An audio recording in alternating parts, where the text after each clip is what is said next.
RK రోజా పైన ఎన్నో కోట్ల స్కామ్ ఉంది అంటూ ఇప్పుడైతే ఏపీ సర్కార్ అయితే తనకి మంచి షాక్ ఇచ్చిందని చెప్పాలి.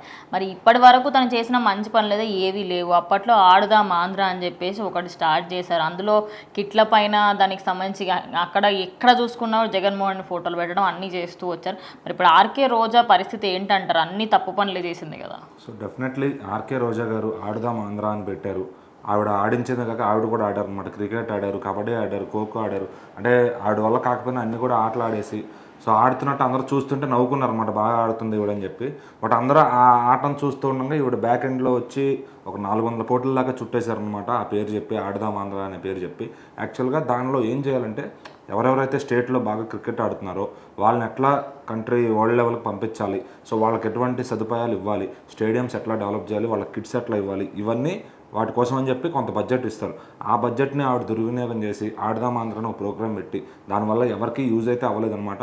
ఆవిడ పాకెట్ మాత్రం నిండిందని చెప్పాలి. చక్కగా 400 కోట్లు సర్దుకుని వెళ్ళిపోయింది. ఒక రికార్డు కలెక్షన్స్ పెట్టి వెళ్ళిపోయింది అనమాట. అంటే మినిస్టర్లు అందరూ కూడా ఎవరు ఎక్కువ చేసాం అని మాట్లాడుకుంటే రోజా గారి కంటూ ఒక రికార్డు ఉందన్నమాట అందులో, అలా తీసుకున్న డబ్బులు వేసుకోవడంలో. సో మరి ఆవిడ పెట్టిన ఆ ప్రోగ్రామ్స్ వల్ల ఎటువంటి ఉపయోగం లేదు. అట్లానే తిరుపతికి ఆ ఎండోమెంట్ ఆఫీసర్గా మినిస్టర్గా అట్లా తిరుపతికి గుళ్ళకి తిరిగి వాళ్ళకి దర్శనాలు ఇప్పించి వాళ్ళ దగ్గర నుంచి కమిషన్స్ తీసుకుంది. సో ఎటు చూసినా కూడా అంటే A centre, B centre, C centres అంటారు కదా సినిమాల్లో కలెక్షన్స్కి. సో అట్లా ఇప్పుడు క్రికెట్ లేదు, ఆడదాం ఆంధ్ర లేదు, అటు గుళ్ళు లేదు. సో మరి ఆవిడ శాఖలకు ఆవిడ 100% న్యాయం చేసిందని చెప్పాలి. సో మరి ఖచ్చితంగా అవన్నీ కూడా ఇప్పుడు ఈ ప్రభుత్వం తోడుతుందనమాట. ఎందుకంటే ఈ ప్రభుత్వం ఇప్పుడు స్పోర్ట్స్ మినిస్టర్స్కి ఇవ్వడానికి ఇక్కడ బడ్జెట్ లేదు. ఎందుకంటే ఆ ఇచ్చిన బడ్జెట్ అంతా ఎట్లా వినియోగించారో కూడా చెప్పలేదు. ఆ ఫుల్ ఫ్లెడ్జెడ్గా దాని రిపోర్ట్ ఇవ్వలేదన్నమాట.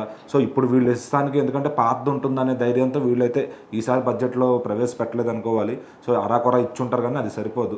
సో మరి ఇప్పుడు ఆవిడ ఎలా తీసుకుంది, ఎలా ఖర్చు పెట్టింది అదంతా ప్రూఫ్ చూపించాలి. లేదంటే కనుక ఖచ్చితంగా ఆవిడ పైన ఎంక్వైరీ అనేది ఉంటుందన్నమాట. ఇంకా ఎంక్వైరీ పడిందంటే ఆ 400 మొత్తం ఆవిడ ఖజానాలోకి ఎంత వెళ్ళి అన్నీ కూడా బయటకు వచ్చి ఖచ్చితంగా మళ్ళీ ఆవిడ కూడా జైలు పాలు అవుతారు, రిమాండ్.